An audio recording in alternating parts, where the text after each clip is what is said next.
मेरा coat coat प्रणाम। जो बनाए हमें इंसान गलत सही का दे पहचान, जो बनाए हमें इंसान गलत सही का दे पहचान, ऐसे शिक्षिकाओं और शिक्षक गणों को मेरा पुनः कोट कोट प्रणाम। मैं राम बहादुर, ग्राम जामपुर श्याम, थाना रसड़ा, वीरों की धरती, किसानों का देश, बड़ी बलिया, उत्तर प्रदेश का मैं जामपुर में मुख्य आरक्षी पद पर मैं कार्यरत हूँ और मुझे आज बहुत ही अपार खुशी हो रही है। इस प्रबुद्ध जनों के बीच मुझे इस आजादी के अमृत महोत्सव पर, इस महापर्व पर, इस गणतंत्र दिवस पर मुझे 2 शब्द बोलने का अवसर मिला। इसके लिए दिल की गहराई से आप सभी को आभार प्रकट करता हूँ। अपनी बात को रखना चाहता हूँ कि जमाने भर में मिलते हैं या कई, मगर वतन से खूबसूरत कोई सनम नहीं होता। मगर वतन से खूबसूरत कोई सनम नहीं होता।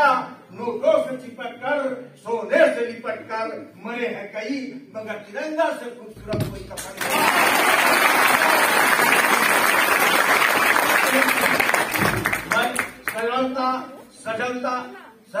सजनता, सरलता और प्रतिभाओं के धनी परम आदरणीय मुख्य अतिथि गायक प्रचार्य महोदय एवं सम्मानित मुल्क के सम्मानित प्रवक्तागण और यहाँ उपस्थित सभी प्रशिक्षण ले रहे सभी छात्र छात्राओं, आप लोगों को मैं सबसे पहले 75वें अमृत महोत्सव गणतंत्र दिवस के शुभ अवसर पर मैं आप सभी को ढेर सारी शुभकामनाएं।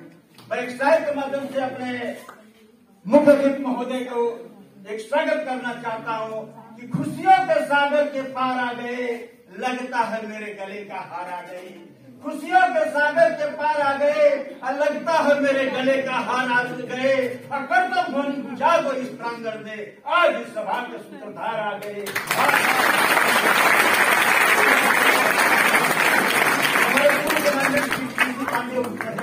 के शब्दों में मशहूर शायर के माध्यम से अपने सम्मानित प्रवक्ता को मैं एक अभिवादन करना चाहता हूँ कि आइए हम आपका एहतराम करते हैं, आइए हम आपका एहतराम करते हैं और नजर झुकाकर नजर से सलाम करते हैं।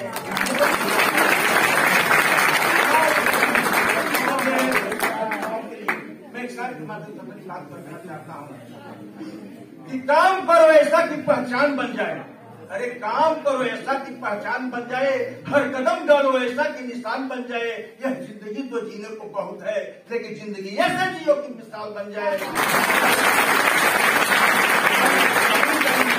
हमारा अंग्रेजों के गुलामी में झगड़ा हुआ था, अंग्रेज भारतीयों पर नाना प्रकार के अत्याचार कर रहे थे। अतः हमारे भारत माता के सपूतों ने, हमारे भारत माता के क्रांतिकारी वीरों ने भारत माता को आजाद करने के लिए बीड़ा उठाया। अंततः हमारा देश 15 अगस्त 1947 को आजाद हुआ। उस आजादी की कड़ी में हमारे मंगल पांडे जो 1857 में प्रथम विद्रोह किए थे मेरठ छावनी से, सरदार अमर शहीद भगत सिंह, सुभाष चंद्र बोस, तत्या टोपे, बिरसा मुंडा, झलकारी बाई, उदा देवी, रानी लक्ष्मीबाई, तमाम वीरों ने अपनी कुर्बानी को देकर, अपने प्राणों की आहुति देकर हमारे देश की आजादी दिलाई। मैं सबसे पहले उनको जो है अपने एक शायर के माध्यम से कहना चाहता हूँ, जब शहीदों के सपने सच हुए, जब शहीदों के सपने सच हुए, तब भारत हमारा स्वतंत्र हुआ। और मशाल जलाए उन वीरों की याद में जिनके वजह से आज भारत स्वतंत्र हुआ। उनके बदौलत आज हम खुली हवा में सांस ले रहे हैं। वो जमाना था, वो समय था। आप क्रांति फिल्म देखे होंगे जिसमें मनोज कुमार हेमा मालिनी मुख्य पात्र में है।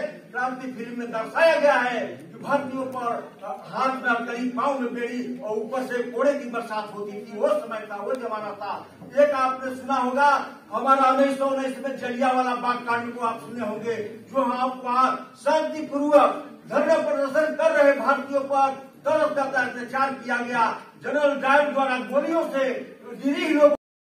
सजनता, सरलता और प्रतिभाओं के धनी परम आदरणीय मुख्य अतिथि डायट प्रचारी महोदय एवं सम्मानित मुल्क के सम्मानित प्रवक्तागण और यहाँ उपस्थित सभी प्रशिक्षण ले रहे सभी छात्र छात्राओं, आप लोगों को मैं सबसे पहले 75वें ये अमृत महोत्सव, ये गणतंत्र दिवस के शुभ अवसर पर मैं आप सभी को ढेर सारी शुभकामनाएं। मैं एक शायर के माध्यम से अपने मुख्य अतिथि महोदय को एक स्वागत करना चाहता हूं कि खुशियों के सागर के पार आ गए, लगता है मेरे गले का हार आ गए। खुशियों के सागर के पार आ गए और लगता है मेरे गले का हार आ गए। और करतल ध्वनि बुझा दो इस प्रांगण में, आज इस सभा के सूत्रधार आ गए, आज इस सभा के सूत्रधार आ गए, आज इस सभा के सूत्रधार आ गए। हमारे पूर्व कमांडेंट श्री केसी पांडे उर्फ नजर कामपुरी साहब के शब्दों में मशहूर शायर के माध्यम से अपने सम्मानित प्रवक्तागण को मैं एक अभिवादन करना चाहता हूं कि आइए हम आपका एहतराम करते हैं, आइए हम आपका एहतराम करते हैं और नजर झुका कर नजर से सलाम करते हैं, नजर झुका कर नजर से सलाम करते हैं। यहाँ उपस्थित प्रशिक्षण दे रहे छात्राओं के लिए मैं एक शायर के माध्यम से अपनी बात को रखना चाहता हूँ कि काम करो ऐसा कि पहचान बन जाए। अरे काम करो ऐसा कि पहचान बन जाए, हर कदम डालो ऐसा कि निशान बन जाए। यह जिंदगी तो जीने को बहुत है, लेकिन जिंदगी ऐसे जियो की मिसाल बन जाए, जिंदगी ऐसे जियो की मिसाल बन जाए। मैं अगली कड़ी में हमारा देश अंग्रेजों के गुलामी में जकड़ा हुआ था, अंग्रेज भारतीयों पर नाना प्रकार के अत्याचार कर रहे थे, अतः हमारे भारत माता के सपूतों ने, हमारे भारत माता के क्रांतिकारी वीरों ने भारत माता को आजाद करने के लिए बीड़ा उठाया। अंततः हमारा देश 15 अगस्त 1947 को आजाद हुआ। उस आजादी की कड़ी में हमारे मंगल पांडे जो 1857 में प्रथम विद्रोह किए थे मेरठ छावनी से, सरदार अमर शहीद भगत सिंह, सुभाष चंद्र बोस, तत्या टोपे, बिरसा मुंडा, झलकारी बाई, उदा देवी, रानी लक्ष्मीबाई, तमाम वीरों ने अपनी कुर्बानी को देकर, अपने प्राणों की आहुति देकर हमारे देश की आजादी दिलाई। मैं सबसे पहले उनको जो है अपने एक शायर के माध्यम से कहना चाहता हूं कि जब शहीदों के सपने सच हुए, जब शहीदों के सपने सच हुए तब भारत हमारा स्वतंत्र हुआ। और मशाल जलाए उन वीरों की याद में जिनके वजह से आज भारत स्वतंत्र हुआ, जिनके वजह से आज भारत स्वतंत्र हुआ। आज उनके बदौलत आज हम खुली हवा में सांस ले रहे हैं। वो जमाना था, वो समय था। आप क्रांति फिल्म देखे होंगे जिसमें मनोज कुमार हेमा मालिनी मुख्य पात्र में है। क्रांति फिल्म में दर्शाया गया है कि भारतीयों पर हाथ में हथकड़ी, पांव में बेड़ी और ऊपर से कोड़े की बरसात होती थी। वो समय था, वो जमाना था। एक आपने सुना होगा हमारा 1919 में जलियांवाला बाग कांड को आप सुने होंगे, जो वहां शांतिपूर्वक धरना प्रदर्शन कर रहे भारतीयों पर तरस करता अत्याचार किया गया। जनरल डायर द्वारा गोलियों से निरीह लोगों को जो हत्याएं की गई, इसका बदला लेने के लिए हमारे उधम सिंह ने लंदन में जाकर के जनरल डायर को गोली मारा। वो हमारा जुनून था, वो राष्ट्रभक्ति थी। ऐसे ऐसे लोग थे हमारे नेशनल असेंबली में। अमर शहीद भगत सिंह, राजगुरु बटुकेश्वर दत्त ने जाकर असेंबली में बल फेंका और चारों तरफ देश में हाहाकार मच गया। चारों तरफ आजादी की गूंज उठने लगी, मांग होने लगी। वैसी परिस्थितियों में जब हमारे ब्रिटिश हुकूमत के प्रधानमंत्री डोनाल्ड स्पिट को यह मालूम हो चुका कि अब मैं ज्यादा देर तक ले रहना नहीं पड़ेगा, अब तो हमको झूला उठा करके लेकर के चल देना है। इसलिए आनंद फानंद में उन्होंने हमारे राजनीतिक को सबको इकट्ठा करके सर्वदलीय बैठक बुलाकर कहा कि भाई मैं आपका देश आजाद करने वाला हूं, आप अपना संविधान बनाइए, अपना जो है सारी चीजें जो है अपना प्रक्रिया पूरा करिए। तो 1946 में प्रांतीय संविधान सभा का चुनाव हुआ। उस चुनाव में 299 सदस्य आए, जिसमें जयसर और खुर्रा से पश्चिम बंगाल से डॉक्टर भीमराव अंबेडकर उस संविधान सभा में प्रवेश किए। संविधान बनना था हमारा उस समय 9 दिसंबर 1946 को संविधान प्रांतीय संविधान सभा का अध्यक्ष सत्यानंद सिन्हा को बनाया गया था। उस समय प्रांतीय संविधान सभा में समिति गठित हुई, जिस संविधान बनाने की जिस समिति का नाम था प्रारूप समिति गठित किया गया, जिसमें 7 सदस्य थे। पहले बाबा साहब भीमराव अम्बेडकर थे, दूसरा एन गोपाला स्वामी अयंकर थे, तीसरा अलादी कृष्णा स्वामी अय्यर थे, चौथा के एम मुंशी थे, पांचवा जो है सैयद मोहम्मद शहदुल्ला थे, एन माधव राय थे, कृष्णमाचारी थे। इस तरह से 7 सदस्य थे। 7 सदस्य में कोई बीमार पड़ गया, कोई विदेश चला गया, कोई निजी कार्यों से रह गया, कोई मर गया। इस तरह से 5 के 5 6 अनुपस्थित रहे। उस समय प्रांतीय संविधान सभा का अध्यक्ष सलाहकार डॉक्टर BN राव हुआ करते थे। उस समय इंटरनल जज हुआ करते थे।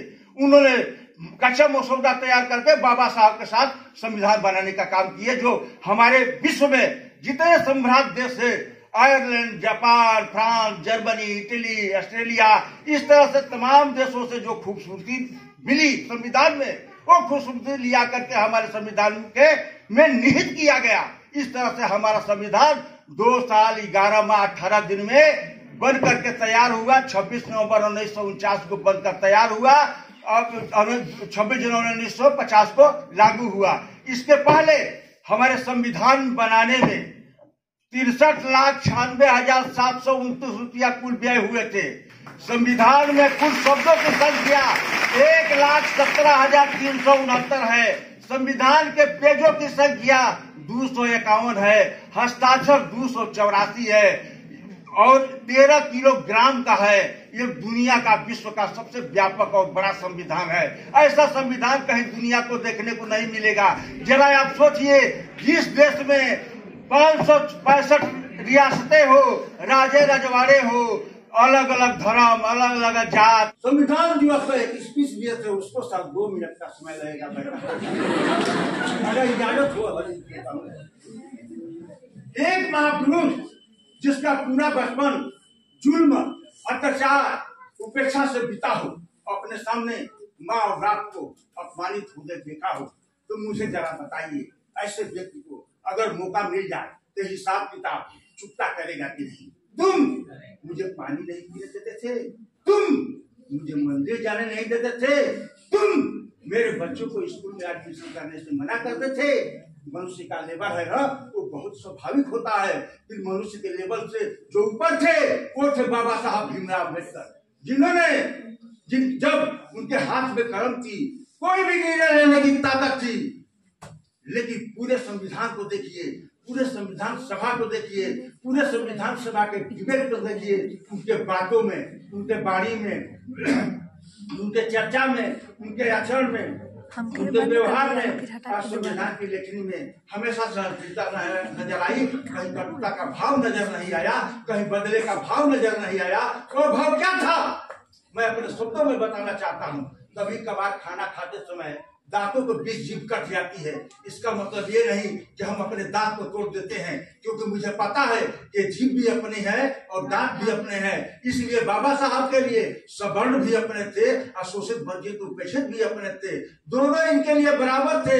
इसलिए कटुता का नामोनिशान नहीं था, बदलों का नामोनिशान नहीं था। बदले का भाव को जन्म देने वाली और समाज को एक दिशा में ले जाने के प्रयास की प्रेरणा बाबा साहब के बातों में झलकती है। इसलिए 125 करोड़ का देश बाबा साहब के लिए सर्वगिरी रहेगा, जिन्होंने अपने ऊपर हुए जुल्मों को दबा दिया, फाड़ दिया और फाड़ कर भविष्य भारत का देखा और समाज और देश को एक दिशा में ले जाने का प्रयास किया।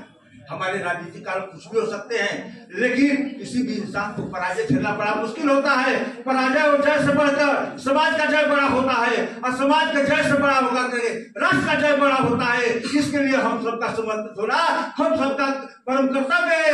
इसी कर्तव्य को निभाने के लिए बाबा साहब ने जो उत्तम भूमिका निभाई है, तो जन्म से लेकर के आज तक सही ढंग से प्रस्तुत किया गया होता तो समाज में आए दिन टकराव देखने को मिलता है, खरोच नजर आता है, तनाव नजर आता है। ये कब का मिट गया होता अगर बाबा साहब को बुलाया न गया होता। तो आइए उस महापुरुष के उसी श्रद्धा से, उसी भाव से इनके विचारों को जन समाज तक पहुंचाया गया होता तब समाज में जो कमियां है, कमियां भी दूर हो जाती। इसलिए उस महापुरुष के नाम में है, काम में है, त्याग में है, समर्पण में है। हमारे आपके लिए बहुत कुछ किताबें दर्शन छोड़कर चले गए हैं, जो आज भी पढ़ा है, जो उसको पढ़ने की जरूरत है, जानने की जरूरत है, समझने की जरूरत है। इस क्षेत्र में हम सबका प्रयास करना जरूरी है। के मध्य से बड़ी बात को खत्म करना चाहता हूँ। ये चांद न होता तो चांदनी न होती, ये चांद न होता तो चांदनी न होती। अगर बाबा साहब का संविधान न होता तो हम भारत के लोगों की जिंदगी में आज ये रोशनी न होती, आज ये रोशनी न होती, आज ये रोशनी न होती। ये रिश्ता मेरे सर को तेरे संविधान से मिला है, ये रिश्ता मेरे सर को तेरे मिला है, यह सम्मान भी मुझे तेरे संविधान से मिला है। औरों को मिला होगा जो मुकद्दर से मिला होगा, हमें तो मुकद्दर भी तेरे संविधान से मिला है, हमें तो मुकद्दर भी तेरे संविधान से मिला है। हमारी बातों को ध्यान से इसके लिए मैं दिल की गहराई से आप सभी को आभार प्रकट करता हूँ। इसी शब्दों के साथ मैं वाणी को विराम देता हूँ। जय हिंद, जय भारत।